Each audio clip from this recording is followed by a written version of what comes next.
लातूर जिल्ह्यामध्ये रात्रीपासून सुरू असलेल्या मुसळधार पावसामुळे जनजीवन विस्कळीत झाले आहे। अनेक ठिकाणी पुलांवरनं पाणी वाहत असल्यामुळे वाहतूक व्यवस्था ठप्प झाली आहे। विशेषतः एसटी बस सेवा बंद करण्यात आल्या आहेत। या पावसामुळे लातूर जिल्ह्यातील अनेक रस्ते पाण्याखाली गेले असून नागरिकांना मोठ्या अडचणींचा सामना करावा लागतोय।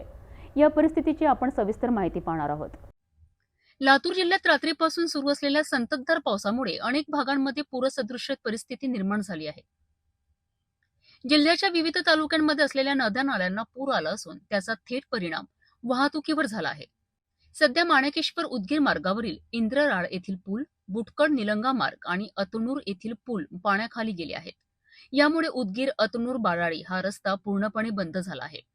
याशिवाय उटी आणि अलमला रस्त्यांवरील पुलांवरून पाणी वाहत असल्यामुळे त्या मार्गावरील वाहतूक थांबली आहे। दैठणा येथील पूल पाण्याखाली गेल्याने अजनी ते उदगीर वाहतूक बंद आहे।